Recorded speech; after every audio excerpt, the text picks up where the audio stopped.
Hi, everyone. Good evening and welcome to the Institute of Culinary Education. It's also called ICE. My name is Sue Gonsalves. I have been I'm a chef instructor here at the Institute of Culinary Education. I have been here for the past 20 years. Tonight, I'm going to show you guys how to make a beautiful pumpkin pie, starting from the flaky pastry crust to the pie filling. We're just gonna give some people time to come into the Zoom room. While that's happening, I have a few pieces of kitchen tools on my counter that I want you guys to see. We're gonna need, for the crust, we're gonna need a rolling pin. We're gonna need a pie pan. You could actually use an aluminum disposable one. You could use a 9-inch, you could use an 8-inch, a 6-inch. It all depends on which one you have. And this is called a pastry cutter. That's gonna help me to cut the butter into the flour when I'm ready. And this is a dough scraper. We might need a kitchen shears or a scissors if we have excess dough that we need to trim. So these are all the basic stuff that we're gonna need for the pie dough. I'm just gonna place this aside.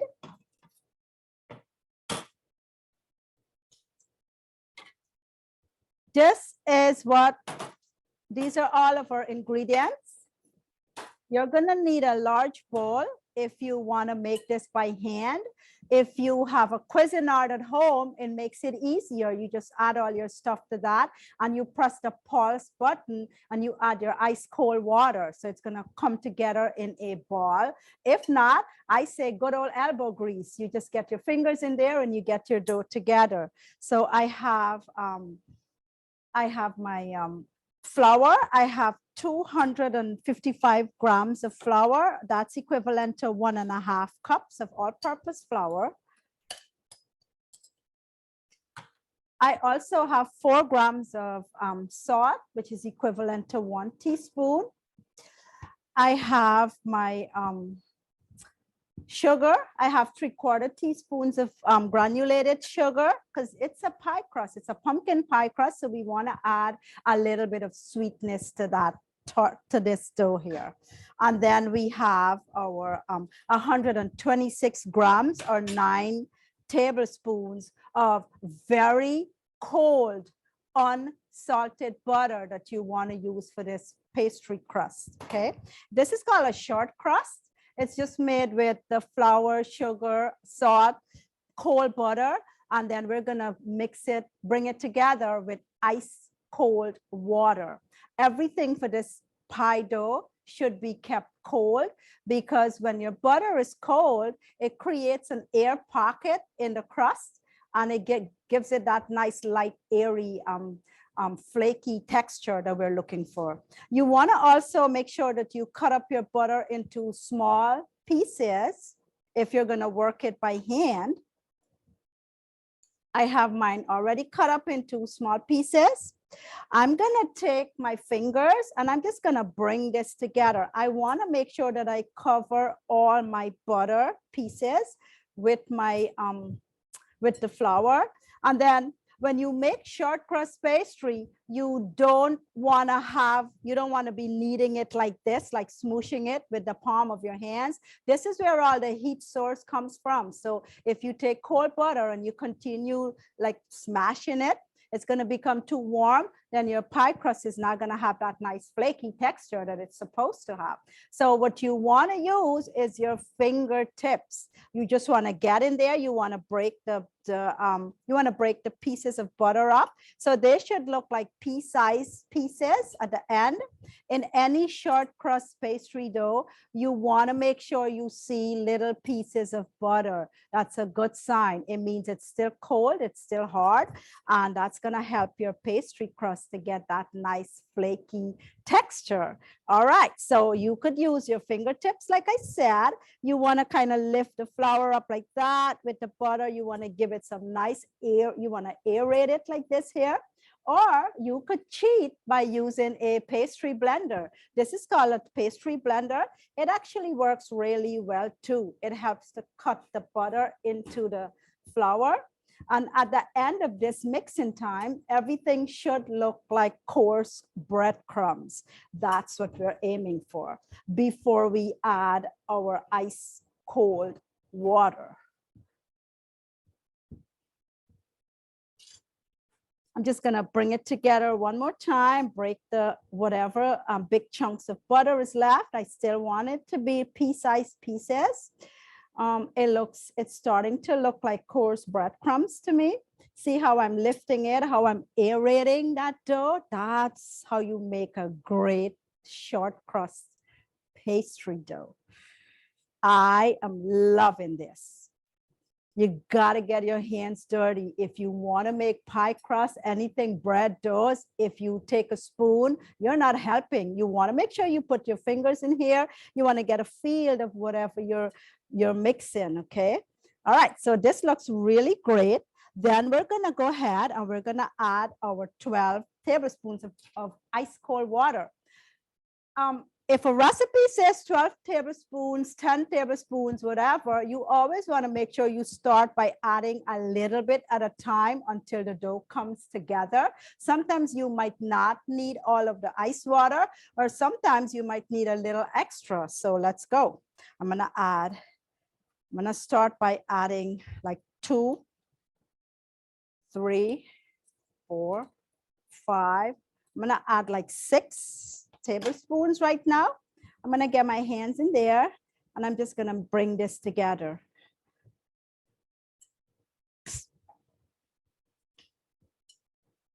See, it's already starting to come together, but it's still a little loose. I want to make sure that I add a little more water, ice water. Chef, we have one quick question. Is it preferred to measure in grams rather than in cups or teaspoons or tablespoons when you're making pie dough? It's always better to use a scale and measure in grams. You get a more accurate measurement.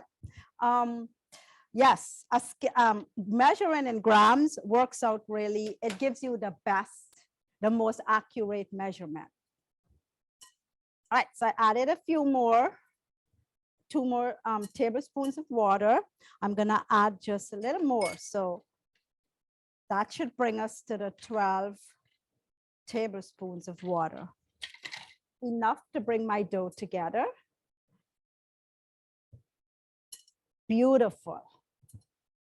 I'm gonna take this out of the bowl and I'm gonna put it onto my countertop.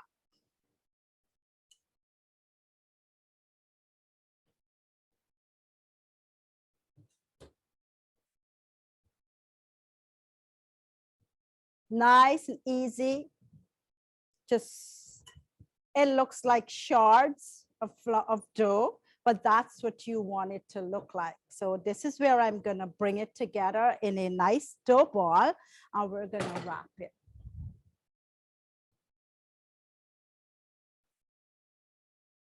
So note that I'm taking my 2 hands like this and just kind of tightening my dough ball. I don't want to knead it excessively because we're not making breads. We're making a pie dough. So we want it to be as flaky as possible. So I gather all the loose ends and then I'm just going to bring this into a nice ball. There you go. Feels nice and cold. It should be really chilled. This means that I could still see shards of butter into my dough, which is a very good sign that I did not overwork it. I brought it into a nice dough ball, and then I'm gonna pat it into a circle. We're gonna plastic wrap this and we're gonna put it, so when you make a pie crust, you can't use it right away because you were working this with your hands. The butter got somewhat a little warm. You wanna put it back into the fridge and let it set up for another 1 to 2 hours before we could actually roll this. So nice disc like this in a circle. One question, how can you tell when you've added enough or too much water? Okay, when you add enough water, here is my really great way of showing people if the dough doesn't stick to my hands, that is when I know that it's not, I've added just enough water. If you add more water than you need to, then it becomes a sticky mess and it's stuck all over your hands. Check this out. There's nothing sticking to my hands right there. It's just nice and firm. I don't see the palm of my hands are very clean. That's how I know that my dough is gonna be amazing. I pat it out into a circular disc. And so when you pat it out like this, it makes it easier for you to re-roll it to put it into your pie pan. So I'm gonna wrap this in plastic wrap.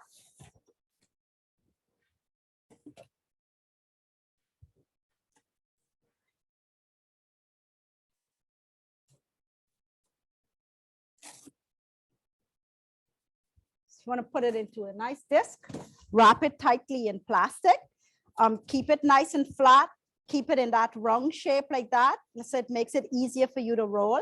And then this goes into my refrigerator for 2 hours. I'm just going to clean up a little bit and I'm going to show you my dough that has been rested and ready to roll.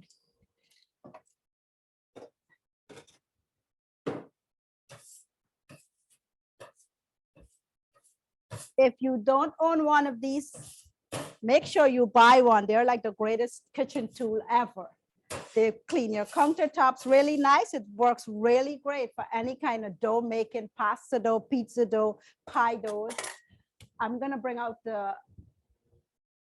so this is my pie crust that I had in the fridge for 2 hours. It's still nice and chilled and it's ready to roll.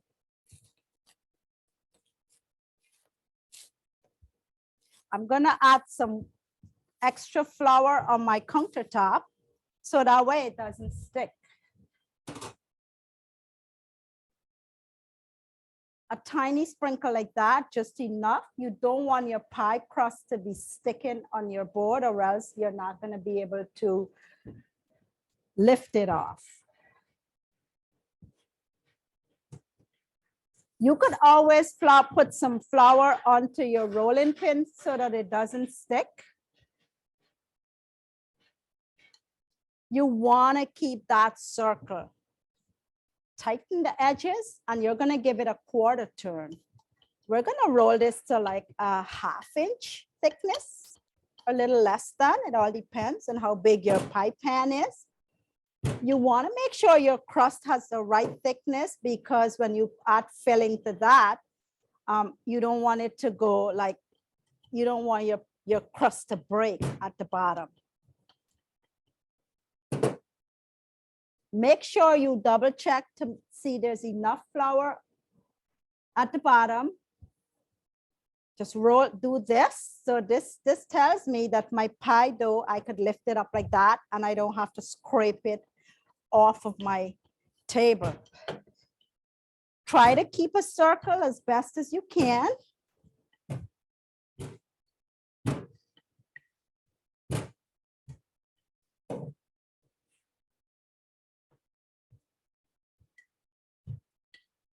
Oh, I love this time of the year.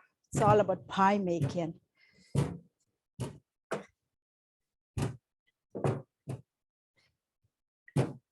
Okay, so mine is like a little more than a 1/4 inch thick.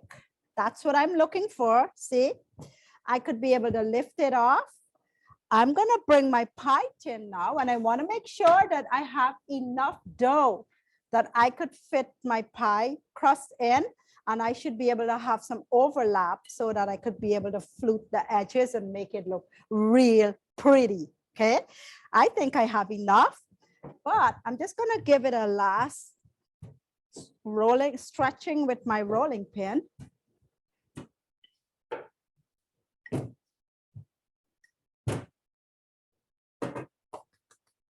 So once you've added a lot of flour on your bench or your countertop and you roll this, when we lift this up, there's going to be a lot of excess flour there. So we want to have a pastry brush to kind of brush that off. And I'm going to show you that little trick.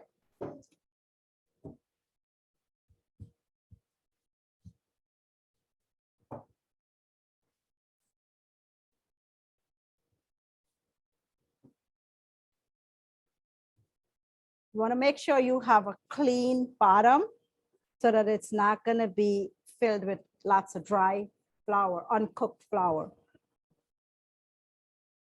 All right, this looks beautiful. I'm just going to bring my pie tin right here, my pie pan, and I'm going to roll this over. Oh, how lovely. Looks great.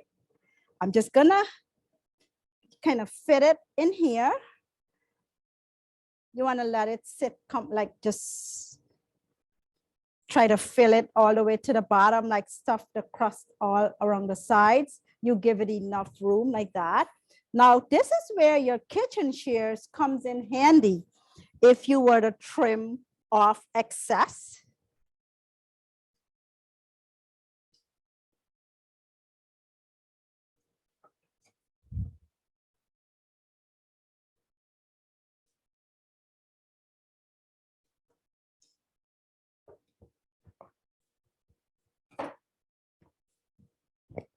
Chef, while you're working on that, we have another question. Sure. When you're rolling out the dough, do you always begin in the center and roll outwards? Yes, you want to roll outwards and you want to keep that circle. So a quarter turn every time you roll your dough. Give it a quarter turn so that way it's going to keep that shape.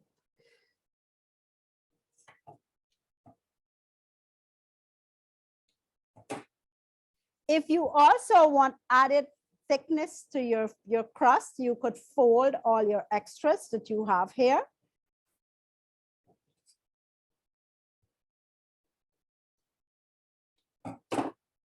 So it gives you a thicker crust. It looks beautiful when we flute that. I'm just going to fold that in and then I'm going to start from here. So so you take your tube, your thumb and your index, and you take your other index finger and you just kind of push it out like that. So you create that nice flute like that.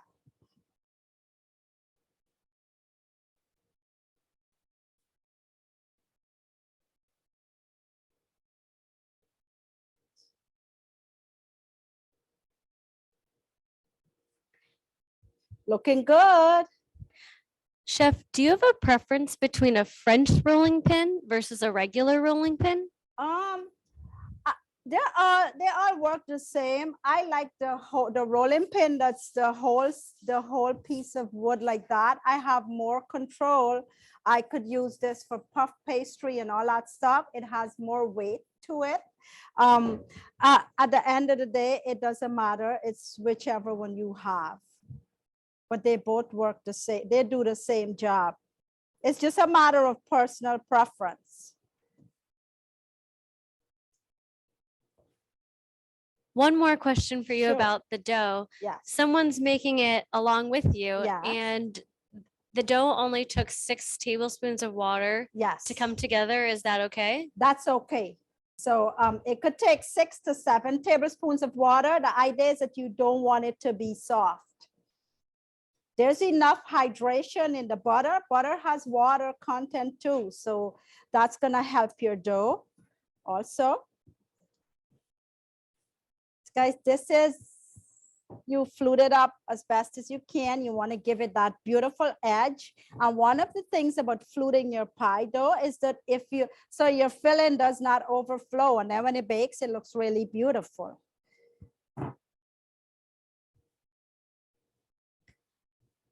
Chef, and what's the best way to keep the pie fresh if we're baking it today and eating it on Thanksgiving? All right, once your pie is finished baking, cool it off completely, wrap it in saran wrap or plastic wrap, and store it in your refrigerator. It's gonna last for the next few days until Thanksgiving.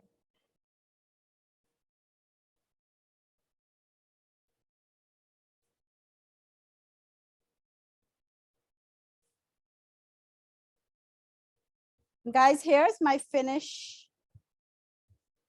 pie crust dough. So when you're done with this, so short crust pastry requires a lot of putting in the freezer. When you make the dough first, you want to put it for like in the fridge or the freezer. If you're putting in the fridge, I would put it for like 1 to 2 hours. If you're putting it in the freezer really quickly for it to get really firm, I would do like a 30 minutes.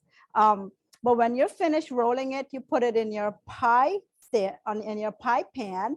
You want to make sure that you put this back in your fridge or your freezer and chill it for like another maybe 25 to 30 minutes until it's nice and warm. So when we put our filling in here, the pie crust bakes, because of the cold butter, it's going to create air pockets and make your pastry really nice and flaky. So here's my finished pie crust. I'm going to put this off in the freezer.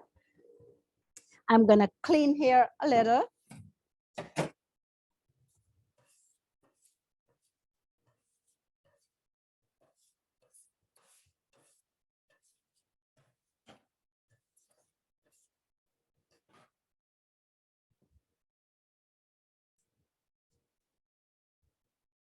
Okay, here's my pie crust that I had in the freezer, getting nice and warm. We're gonna go ahead and make our pie filling. So let's see what we need for that. We need a bowl, big bowl.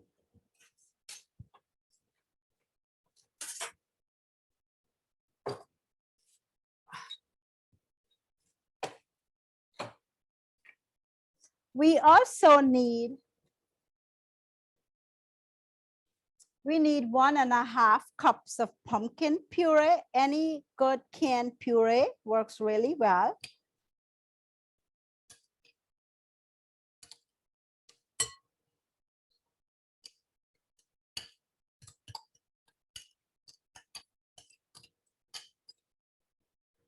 Chef, sorry, one more question about the pie crust. What do you mean by the short crust? Does that mean like there's more butter in it, or? Well, short crust pastries are normally made with butter, flour, and ice cold water. And then also, could you use other types of flour like coconut flour or multigrain flour instead of AP flour? You totally can, but some of the flours are lighter, so you might need to add a little extra. If you're doing like coconut flour, you could totally substitute your flour. You could use almond flour, you could use coconut flour, you could add a little tapioca flour in there. So it could totally be done. So we have our pumpkin, we have our 2 eggs, 2 whole eggs. We have 2 egg yolks. We have half a teaspoon of salt. We also have half a teaspoon of ground ginger, half a teaspoon of nutmeg, and we have a teaspoon of ground cinnamon. So that's the fall spice. That's the flavor that you want to have, the aromas that you want to have coming off of your pies when you make them. And then we have 2/3 cups of sugar. So once we've added all of that, you could get a spoon or a whisk, and we're gonna bring this mixture together.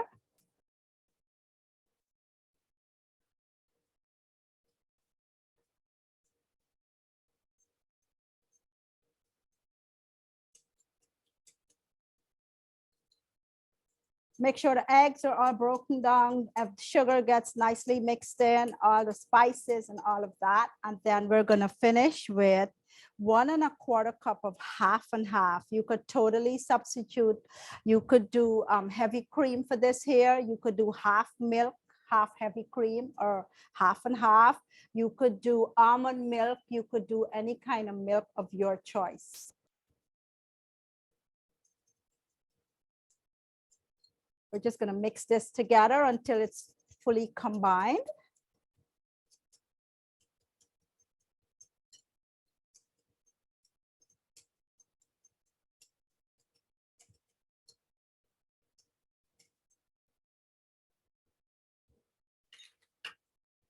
And we pour it into our pie pan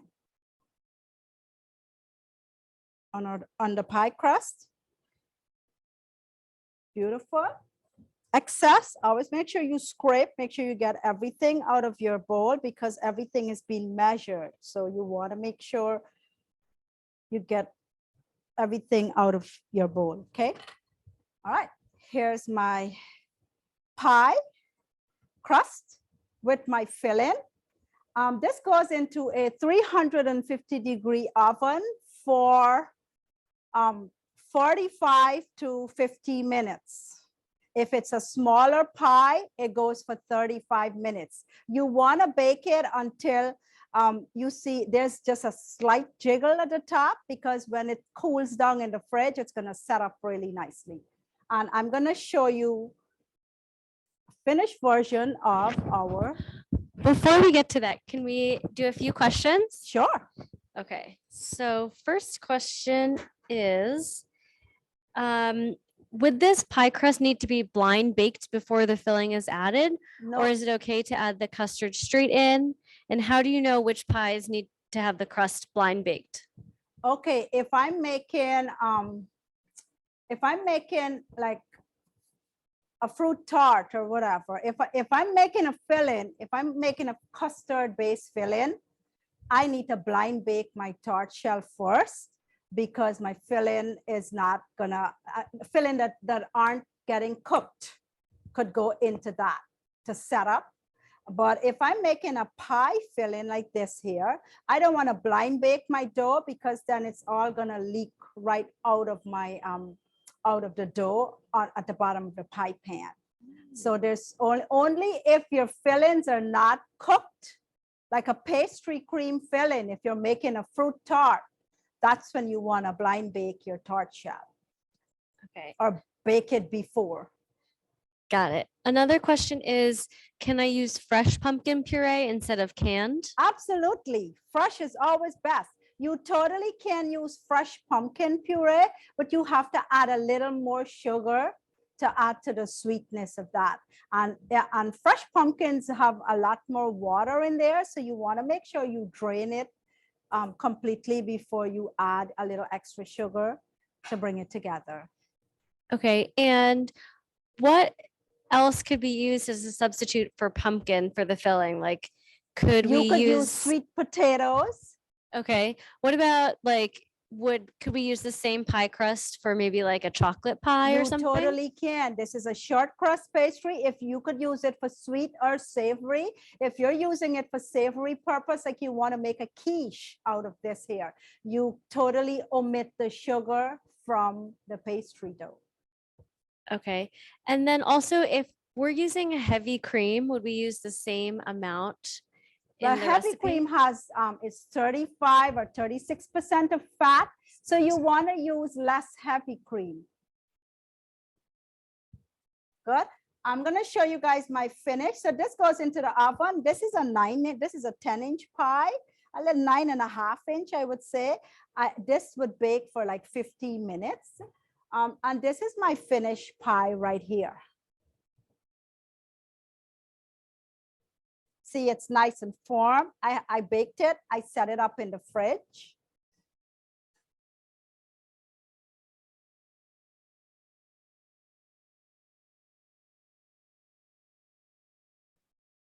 And we have a few more questions. Okay.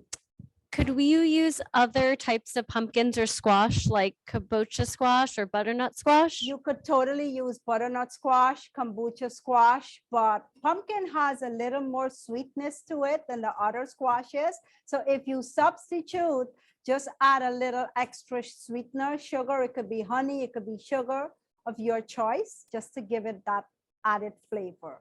You could pump it up with some more spices. You could use cloves, a little, like a 1/4 teaspoon of ground cloves. You could add a little extra cinnamon, just add a little extra of your spices to give it more flavor. And then when you're baking the pie, is there anything you can do to prevent the edges of the crust from burning? You could actually add, you could totally tent it with foil around here. And then what about if you're baking at high altitude? Do you know if there's like any adjustments you might have to make? Depends on where you are in your It oven. all depends on where you are. Yeah, your recipes are gonna specify that. And then would you mind just saying again what size pie tin and how long you baked it for again? Okay, so my pie, this is a 9-inch pie. I baked it for, I think I baked it for 40 to 50 minutes. The 9.5, yeah, I baked it for 50 minutes. Your 9-inch pie, you're gonna bake for like 40 minutes. It all depends. Everybody's ovens are different.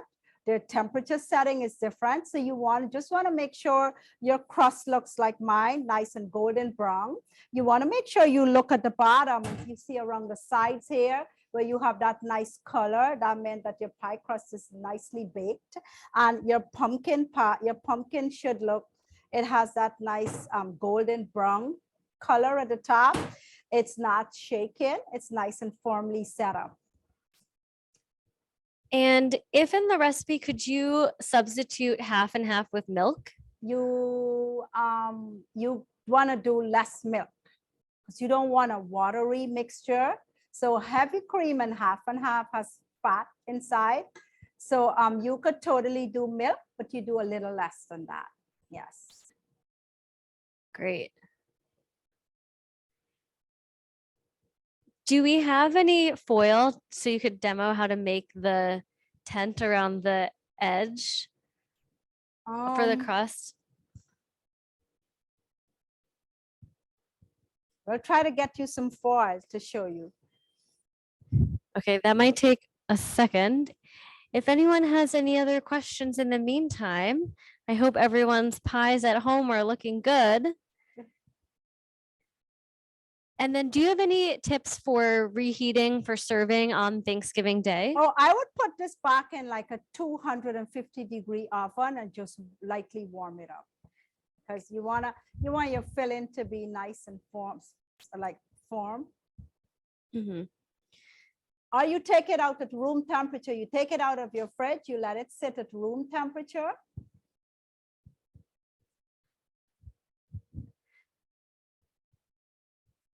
So if you have your oven set at the right temperature, you really don't need to tent your crust.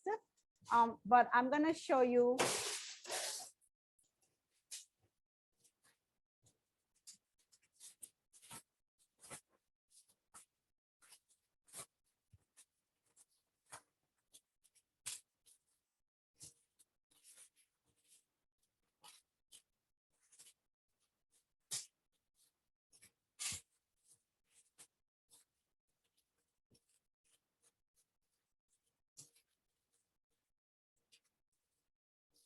So you're just kind of folding it around here. Give it a little curve so that excessive heat is not gonna burn it. But you still leave it. I didn't go all around, but I want to show you this. See, I just kind of curve it a little. So it's still exposed where it could still get nice and golden brown.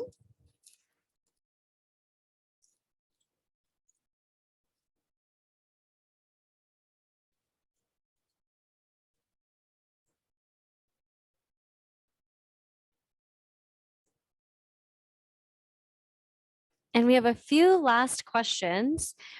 You mentioned reheating the pie on Thanksgiving Day at like a lower oven temperature. Yeah. About how long would you warm it for? I would say, I mean, the Thanksgiving before your meal, you take out your pies from your fridge like an hour before, and then you just warm it up for like 15 minutes or so, just until the crust is nice and warm. Yes. Would you recommend an egg wash for the? Totally. Egg wash adds shine. So if you guys ever want to have a nice shiny crust, you just get a whole egg, you whip it up, and then you brush it onto the crust before you bake it. And then could you, if you want to substitute the egg from the filling, is there like a swap for that? Yeah, there's a lot of like vegan recipes and stuff out there, but eggs are kind of like the eggs actually helps the filling to set up. You could use a little bit of sour cream, but you could kind of experiment on your fillings like that. Use a little bit of sour cream, maybe what else? Sour cream would make that work a little, but eggs really helps to set this up because the pie filling is very liquidy. So that's the beauty with eggs. It sets it up really nicely. And what if we have leftover rolled dough and you want to, like, is there any other way to use it? Could I add maybe a crust on the top, or could I use it for another pie? Answers to that. If you have leftover dough, don't throw it out. You could actually reuse it. Just make sure it's nice and cold. You could totally reuse it. You could cut up some apples. You could create an apple strip. You could add some cinnamon, sugar, and sprinkle it on top of your dough. And then you add some apples, you bake it in the oven. You could reuse it to make any sweet dessert. If you have excess dough also, and you don't want to use it right away, you totally rewrap it and you freeze it in your freezer. It stays in your freezer for months. I hope you guys had a great time with me, and happy Thanksgiving, everyone. Thank you, Chef Sue. We'll also be emailing everyone the recipe and a recording to this video. So if you're at home making your pie tomorrow, you can cook along with Chef Sue and get all her tips then. But thank you so much, everyone. Have a great holiday.